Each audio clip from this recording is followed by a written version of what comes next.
Sarah is a 15-year-old girl. Late one night, she gets a Discord message from her brother's friend, Ian, asking her to play League of Legends with him. She's used to playing with her brother Eric and his friends, but never alone. Why not? She figures. As a young person, she is used to living a very restrictive life, feeling powerless, and being looked down upon for her age. She yearns to be free of it, to be mature and cool like her brother and his friends. During the game, she finds herself attracted to his voice, and imagines a teenage boy, like from her school. Suck my fucking balls. True.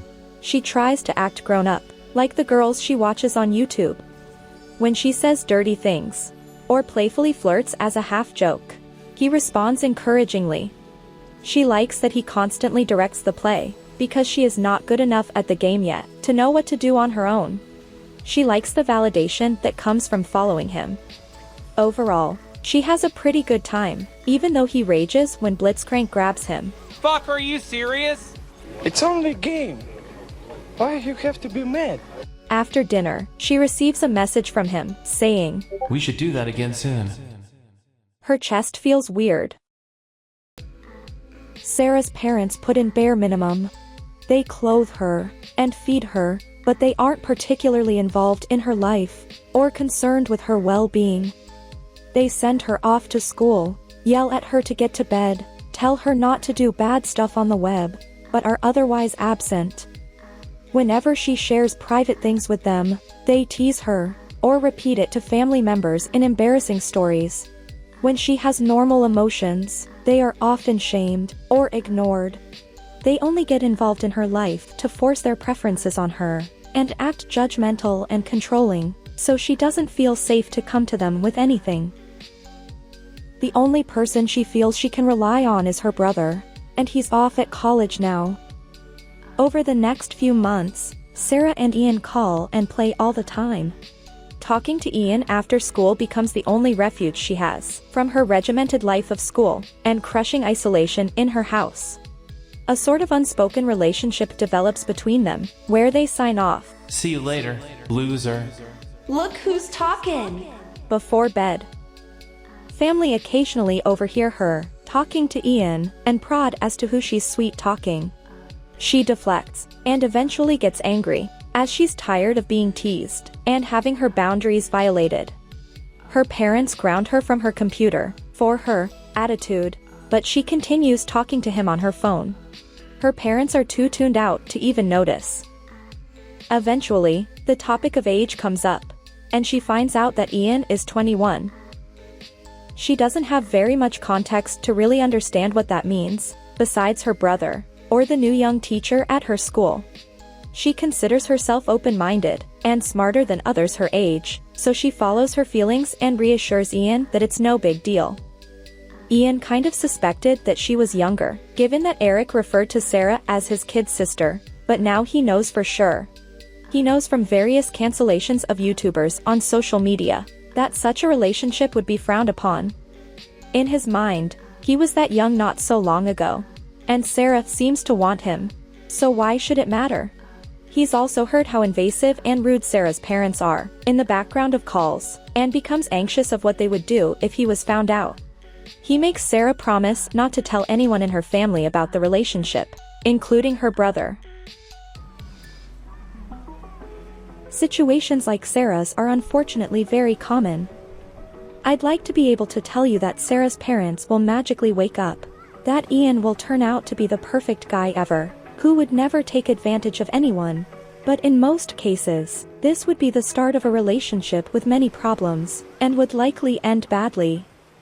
My point with this story is to highlight the ways that neglectful or abusive homes often form the foundation of youthful vulnerability. When you aren't receiving love, attention, and validation at home, you seek it elsewhere. What we model to our children is what they will accept from others. If we want to protect young people, we must be better people and better parents. We must arm young people with knowledge and self-worth. In this video, I will be showing compassion to those who only have these attractions, but I want to be clear. that those who harm small children do not have rights, and their apologists have nowhere to hide. I speak now to any minors who are listening. I don't think you are stupid or helpless at all. I don't doubt that you are a conscious thinking being that knows what they want. But I worry for someone like you. This world isn't very kind to young people.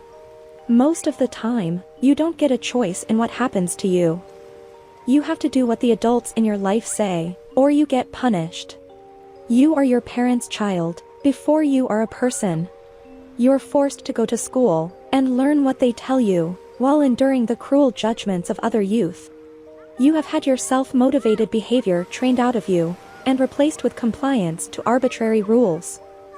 You've been given phones too early, forced to age 100 internet years, anxiously filled with too much information about everything, an awareness that does not save you. You are new to this world, one that is so shallow and judgmental.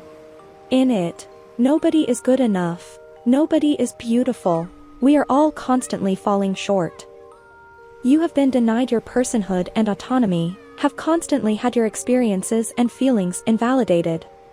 You have had your right to make decisions about your own life taken from you. You've been treated like an object to manage rather than a person. It is no surprise then that in this deprived position, you seek for the company of someone who does not treat you as a mindless kid, an annoyance to drag around, or someone completely lacking in any romantic or sexual thoughts. It is rare to connect with anyone in a genuine way, to really truly feel understood, to be able to trust someone. And it is hard to let go of that. I worry that in your need to fill the hole this society has left in you, you won't have any standards for the partners you adopt. That you will accept any kind of treatment because it is something. I don't want you to get hurt. I feel silly, because I don't think my words alone can fix this, but you are a good person. You are special and beautiful just the way you are. You have always been worthy of respect and love, and you don't need romantic or sexual attention from adults to know that. I'm sorry if no one has ever made you feel that way before. I see you. Good adults see you. We are sorry that we've been unable to make this world kinder for you yet. We are still trying. So, pedophiles. What can be done about them? Most people's understanding of the issue is understandably based off of their creepy uncle, pop culture, or collective grief and anger. So I'd like to give you a tour of modern definitions and data so we can get on the same page about what we're dealing with. Pedophilia. The technical definition is a primary or exclusive attraction to prepubescent children. Misunderstandings arise in popular culture because this term has come to be used to describe someone who has molested a child, or the act of molestation itself. The primary or exclusive distinction is to say that some pedophiles are also attracted to adults. Unfortunately, research on this issue is in its infancy, and data is scarce and unreliable. Only around 50 to 60% of convicted child sex offenders have actual pedophilic attractions. The rest have sexually abused children for reasons beyond attraction. The main motivations for antisocial behavior and sexual violence are mental incompetency, intense delusions, low empathy and social reciprocity, poor impulse control, poor socialization, extreme loneliness, hierarchical mindset, a drive to dominate and hold power over an easy target, possibly due to feeling powerless in their lives, such as in a toxic environment or chaotic household, all of which could be argued as symptoms of poor mental health or personality disorders. In any case, only a truly disturbed individual could do something so horrid. In the new DSM-5, pedophilia is depathologized by differentiating between the sexual preference for prepubescent children and pedophilic disorder, where the individual may experience significant distress and impairment in daily life due to their fantasies and urges, with increased risk of acting out or committing CSA. CSA, or childhood sexual abuse, is a form of child abuse that includes sexual activity with a minor. Grooming is when an adult prepares a minor to accept an inappropriate relationship by using their power to manipulate them into feeling it is normal or good for them. For people who have pedophilic disorder, their attractions become a seriously disruptive aspect of living their daily life. They might find themselves with intrusive thoughts about minors. They might form all kinds of rationalizations to justify an obsessive drive to actualize their desires. They may consume extreme materials to compensate. However, even in this case, not all of them will go on to offend. So, let's review. There's the attraction, there's the disorder, and then there's actual offenders, near half of which don't even have the attractions, and acting is primarily motivated by being a sick, antisocial person. Let us consider the perspective of one of these people growing up and coming into awareness. Imagine someone who is 16, whose attractions don't appear to be growing with them. Let's say they find themselves with consistent intrusive thoughts about a younger sibling or cousin. In current literature, minors 16 and older can be diagnosed with pedophilic disorder if the target of their attractions is 5 years younger than them. Consider what kinds of messaging this 16-year-old would be receiving from our society about people like them. They might come to believe that they are destined to abuse others without severe intervention, which might not even be available. They are demonic, pure evil, an irredeemable monster. They shouldn't speak about this because it is shameful. They are never truly safe, as people in their life might hate them or hurt them if they knew. Or, in the case that their society is a bit backwards, they might take refuge in local traditional means of child marriage. None of this is a functional model for getting such people the support they need. I'm not trying to draw any unnecessary comparisons, but we've seen the result of decades of similar stigma against other groups. Being demonized and hated for something you never chose about yourself. Having to repress and hide who you are, to live, feeling alone and isolated with your experiences. It rendered generations of LGBTQ people depressed, anxious, under-socialized, traumatized, suicidal, dysfunctional, prone to addiction. These people don't need your sympathy, just your acknowledgement that rendering an entire group dysfunctional is a bad idea, particularly in this case, because these are aligned with the main motivators of antisocial behavior and sexual violence. We humans have an unfortunate impulse to respond to things we don't like or understand, with stigma, silence, and attacks. It's almost as if we believe we could make these things go away by scaring them into the shadows. We even sometimes attack in others most heavily what we want to deny in ourselves. The sad and ironic part of this is how such behavior actually makes it harder to find real solutions to these problems. Pedophilia in minors is likely only to get worse, as old methods of hiding sex from children become increasingly irrelevant in the age of common phone ownership. Most children have easy access to the entire world through the internet, including all the groomers, adult content, and questionable content involving minors therein. If you want my opinion, the best strategy is preemptive education, and a kind open conversational space between you and the children in your life. Let's face it. You can't assure they will never encounter extreme content. You can only be a safe person for them to talk to about it. So, how common are these attractions really? It's hard to say how prevalent any of this truly is. We currently don't understand pedophilia or its associated disorder very well, because we mostly study adults, largely male, with compulsions, who acted and were caught, and everyone else doesn't suffer compulsions or hides away due to fear of stigma and punishment. As with most research, non-binary, intersex and hormone variant people often go unacknowledged. There is also the problem of our general approach to mental health categorization, where a disorder is invented to define a collection of traits that society doesn't like, which is then sold to us as an objective condition humans can have, to be reified endlessly by people who seek an illusory sense of order in a chaotic universe, instead of allowing ourselves to sit with the full nuance of the human condition. The prevalence of the attractions cannot be estimated meaningfully, as those with stigmatized traits are predictably unlikely to self-identify. But the associated disorder is roughly estimated to affect upwards of 5% of males and 1% of females. This concerns attraction to minors pre-puberty, in line with the official definition, but the percentage raises substantially past that point, with various studies showing that sexual attraction to teenage girls, of 14 or older, affects near 30% of the male population. I will address the topic of ephebophilia in detail a bit later. I'm sorry for having to say words like male or female. We live in a society. It's commonly speculated that females with pedophilic disorder are probably more numerous than we have been able to measure, though they are significantly less likely to act, representing only 1 to 6% of total offenders. This is likely due to a combination of factors including hormones, socialization, and societal power.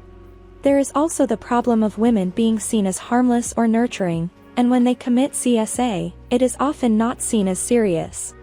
Studies on whether previous experiences with CSA increase chance to offend have continuously shown weak or no correlation. Though it's hard to know, as only 1 in 6 cases of CSA are reported. If you know a minor who has been abused, immediate specialized treatment is key. Let them talk about it when they want. Focus on listening. Don't make them have to comfort you. Get some therapy for yourself too.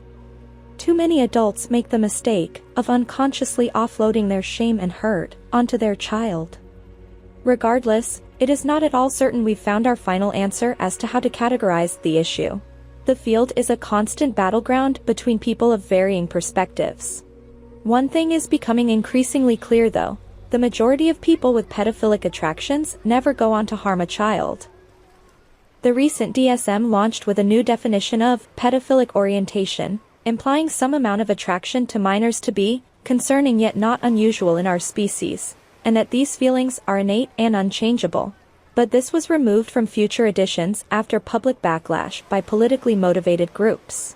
A significant portion of researchers push this view, as opposed to emphasizing the inherently deviant and dangerous conception as the only model. So, what exactly can we do to end child abuse? Only an irrational compassion for the potential in others, an undeserved understanding for the healing journeys of others, can lay a coherent foundation for a new kind of justice. The only solution that will work is the measured, patient moral education of the undeserving human race, and the reform and redemption of millions of people away from pedophilic ideologies, such as the false attribution of adult consciousness to teenagers, or of equating sexual maturity with readiness to engage with an adult. Our society must facilitate the transformation of its citizens into individuals who, if they would have these attractions, they would never indulge in them to remain ethically upright. We need to craft a common culture where pedophiles feel that they can talk to someone about what they're feeling early so they can be identified. To do this, our culture has to make them feel like they won't be judged for something they didn't choose, won't be punished or attacked for being honest, and like they will be understood and forgiven. They need to feel that they have a place in society, that their lives are not over. Why does this matter? Because otherwise they may feel scared, and like it would be in their best interest to hide, and without support they will be isolated and under-socialized, which breeds the antisocial tendencies correlated with likelihood of acting out. It might also happen that they will feel shame and guilt, and unalive themselves. As it is now, pedophiles who go to therapeutic and medical institutions will encounter all kinds of barriers to assistance. Firstly, they cannot be fully honest with providers due to obligation to report laws and a widespread systemic misunderstanding of the attractions for the disorder itself. Secondly, if they are honest anyways, they may be put through a dehumanizing and traumatizing series of events. They may have this diagnosis added to their public health records, smearing them in the healthcare field for life. They may be asked to take a survey of humiliating questions about their sexuality and body. They may be treated with suspicion and contempt, even when acting in sincerity. Child services may be called to their home to interview any children. The record of this incident may be public as well. They may find themselves then unable to work in schools or adopt children. They may have other medical problems ignored because of this diagnosis, or due to doctor prejudice. They may have all their rights taken away, and be locked up in a mental asylum, based on a vague diagnosis that can't be falsified or revised. As a rare self-reporter, they may suddenly be turned into a lab rat for this issue. They may be asked to take a test, where sensors are strapped on their sexual parts, while they are shown child abuse material, to measure their attractions. They may be asked, or forced, to take experimental, chemically castrating medicine. Treatment for this, if you can even call it that, is still within the realm of medical horrors of the past. Nobody alive would knowingly and willfully subject themselves to this. If you were like this, you'd remain in hiding too. Ideally, we would design a treatment path with a focus on reformation and harm prevention. A treatment that doesn't pathologize them, or assume they are compulsive or a criminal. Which doesn't violate their privacy or rights. Which seeks to non-judgmentally stabilize normal patients, and to contain or medicate more risky patients. Why does this matter? Well, first of all, it'll actually get these people to submit to treatment, but regardless, this approach is more effective as it serves the actual needs of this group, and it recognizes that people do not choose to be evil, but are rather unfortunate products of their genetics or environment. Unfortunately, this would only be possible alongside a shift in how our society handles things in general. Overall, we would need to lead with positive instead of negative reinforcement. We would need to replace punitive thinking and revenge-driven justice with restorative justice. We would need to focus on preventative measures, better education, comprehensive sex ed, adequately funded free social services, mental health care, and support groups, and investing in underserved communities. I will speak more on this later. Through all this, we need to recognize what the research has been saying for decades, that the majority of pedophiles have functioning empathy and social reciprocity. To hurt a child is an egregious antisocial act. It requires comorbid conditions. The majority of pedophiles hurt when others hurt, and know better than to indulge their fantasies. Like you, they don't go around randomly raping people. They consume porn privately, or roleplay in private with a partner. Near all pedophiles could be like this, but for various elements of systemic failure. We must stop scapegoating individuals for our social failures. It makes us feel better, but the problem remains. Every child that gets hurt on our watch is our collective fault, and must be seen as a product of, and an indictment of, our current methods. The same methods can apply almost as easily to those who are stuck with other paraphilias as well, like zoophiles, those who are attracted to animals. We also need to be listening to feminists, who have been warning us about these problems forever. Child abuse is largely sexed and gendered.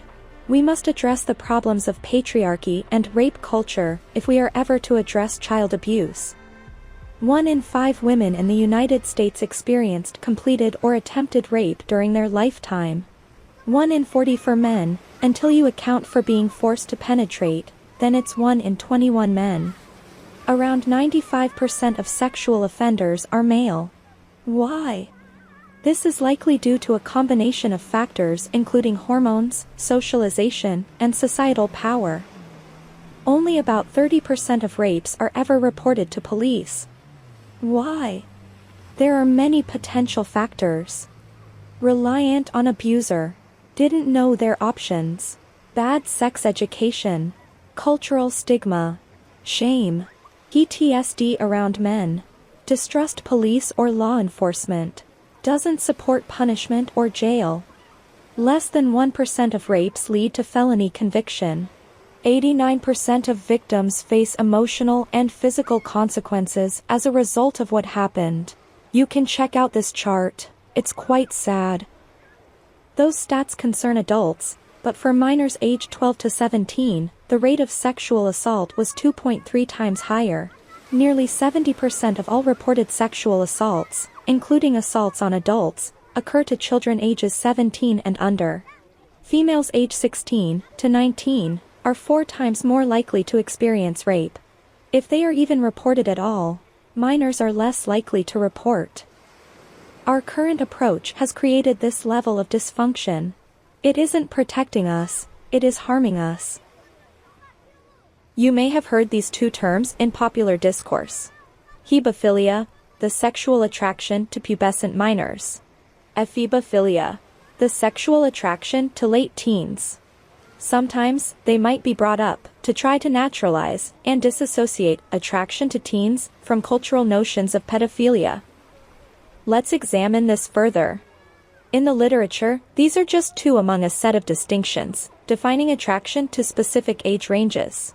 It can help to conceive of attraction to minors as a spectrum. And I know that might sound offensive to some, but what this means is that pedophiles are attracted to differing age ranges, have differing degrees of intrusive thoughts and compulsiveness, and compounding factors highly influence tendency to act.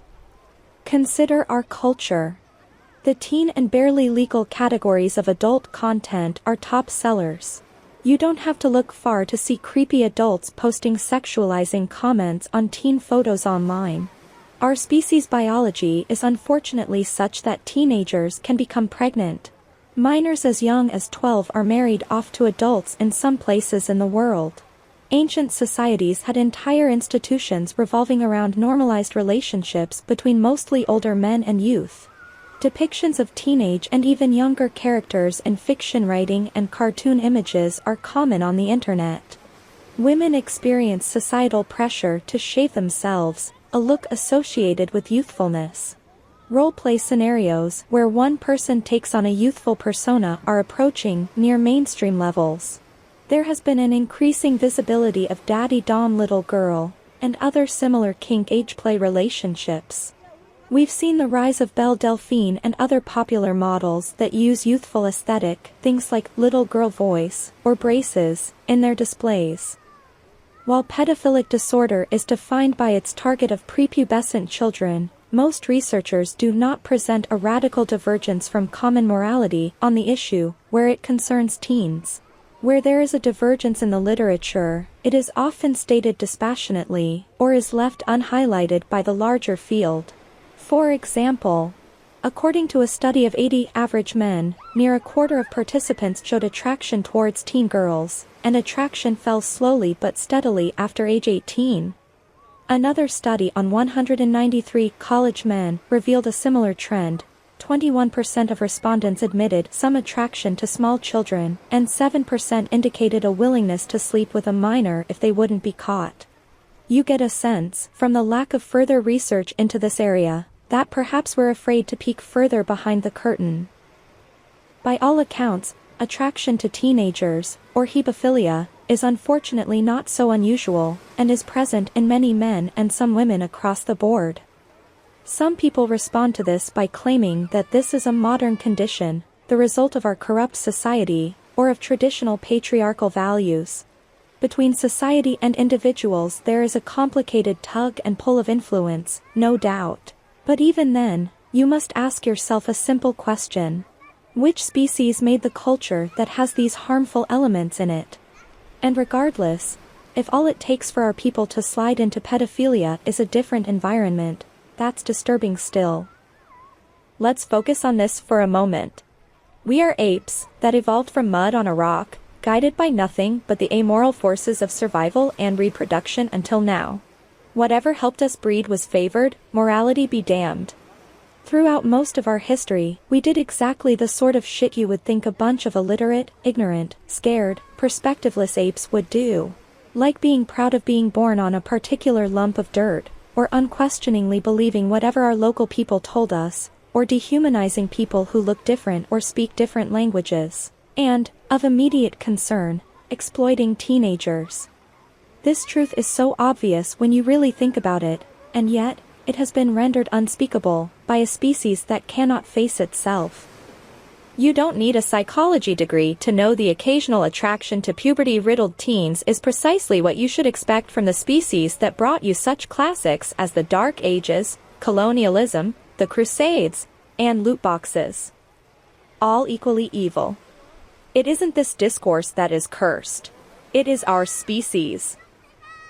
Besides a handful of misguided organizations, like NAMBLA or ICPE, which selectively advocate contact with minors, there have also been a few organizations where pedophiles who want to live ethically, congregate and share their experiences.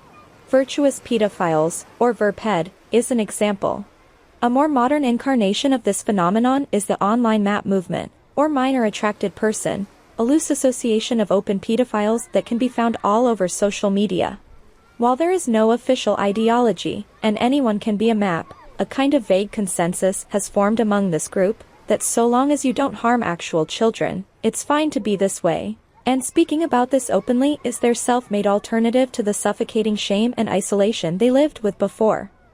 The way I see it, we've failed to make spaces for people to process their struggles with these attractions, so they have created a space for themselves. A good first step might be to stop directing our worst vitriol at the pedophiles which are trying to be part of the solution. It is quite counterproductive. Pro or anti-contact. These terms are how some self-identified pedophiles signal their stance on whether romantic or sexual contact with minors is acceptable. The vast majority of outspoken maps are decidedly against contact, though that doesn't say as much, because being openly pro-contact is socially dangerous. Sometimes fake map accounts are created by edgy internet people advocating contact with children, or claiming maps as another category of LGBT. Some stigma comes from misunderstanding these accounts as real. I will speak later about the various questionable coping mechanisms of maps. How can we best protect children from abuse? There are two kinds of answers to this question: collective and individual. It was a decision our society made, to allow someone like Jeffrey Epstein to amass so much wealth and power. That's what gave him the cover he needed to run his secret pedophile island. Same can be said of small-scale pedophiles who get access to children by providing resources to poor families. We should radically reorganize society so that nobody can have unexamined power over another person. So that nobody has to live subjugated to another's will. Richer nations should stop economically dominating poorer countries, and compassionately uplift them to a similar level of education and wealth, so that those people can make more informed choices, and have less economic incentive to exploit children. Most child abuse occurs because parents are either implicated or ignorant. In our current society, children are rendered near legal property of their parents, and have no means to distance themselves from an abusive environment. I believe a youth liberation-focused approach is necessary, putting the needs and autonomy of young people above any concept of parental rights. Children should be educated on all forms of abuse early, should be believed about any abuse claims, and should be free to choose their home, and assisted financially with no questions asked, so they can escape abusive environments. Additionally, children that are financially provided for have less incentive to involve themselves in sex work or the other schemes of adults. Every moment we fail to mobilize this option for children is another where mass abuse continues. The problem is so large and all-encompassing that it can feel like too much for a single person to approach. But here is a list of tangible things that you can do now in your life to help change the world. Show the kids in your life that they own themselves and their body. Show a consideration for their feelings and autonomy in everything you do together to demonstrate good consent practice.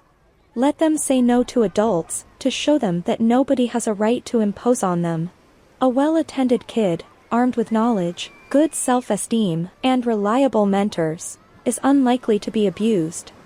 Maintain a kind, open conversational space with minors in your life so that they would feel safe to talk to you about any concerning content seen online, or any developing attractions.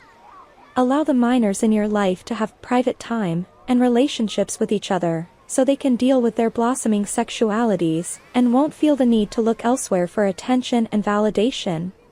Communicate your non-judgmental, non-violent approach openly, so that pedophiles feel safe to talk to you, and others can learn that good people can see the issue differently.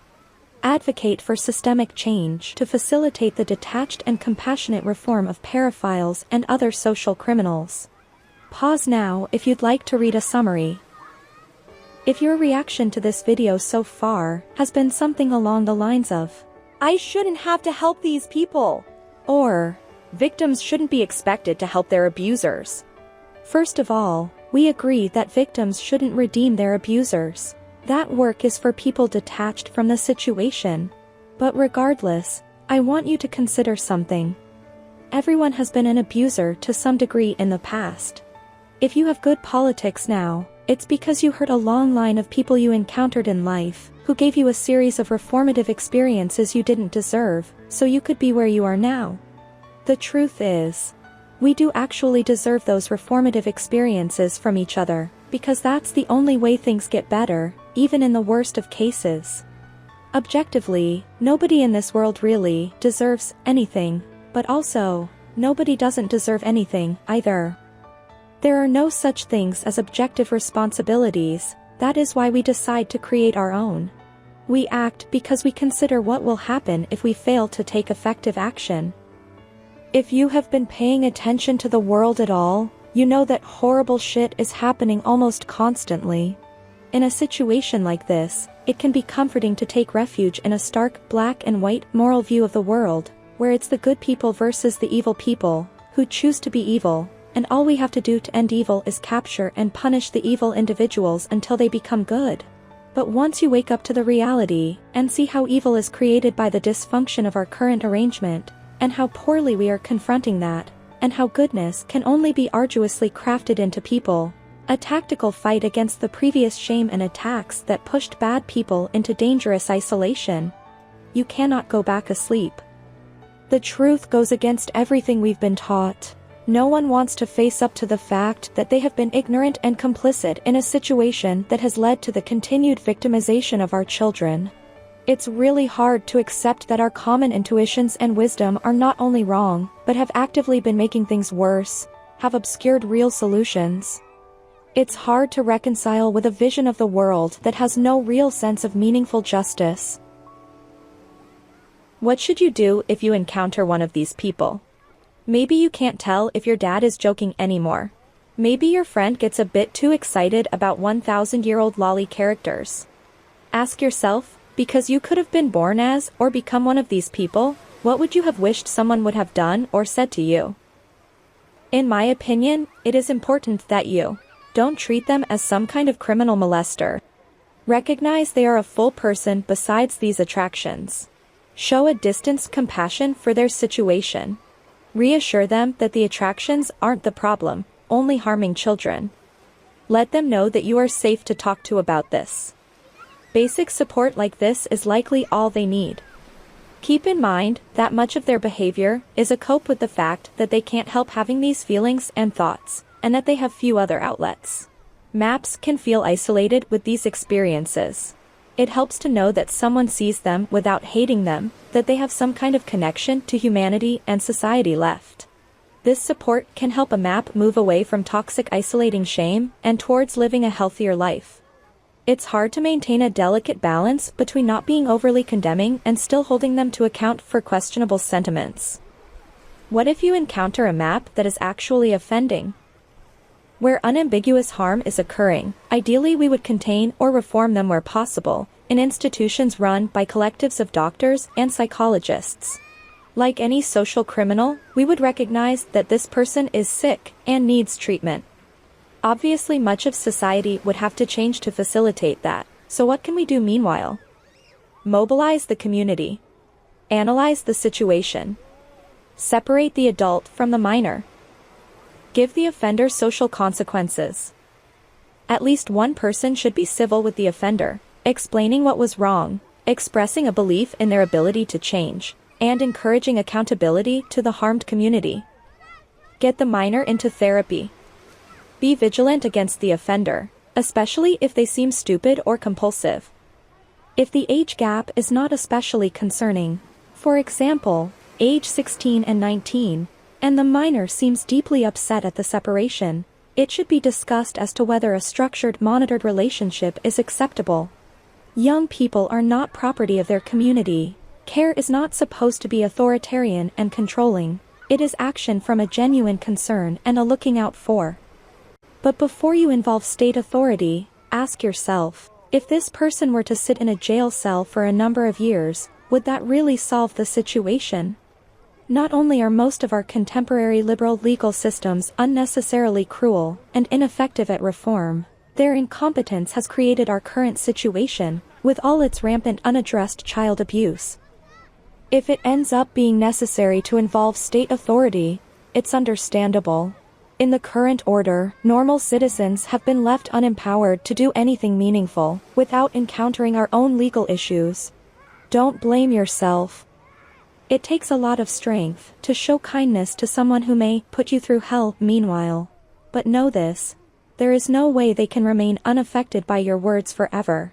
Eventually, they will appreciate it, and the people who they may have hurt, but didn't, will appreciate it too. If you can do anything, I am proud of you. Well, that's it for episode 1. I hope you learned something.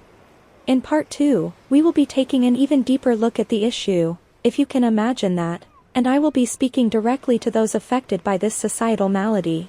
Maybe you will join me then, but honestly this video covered most of what you need to know.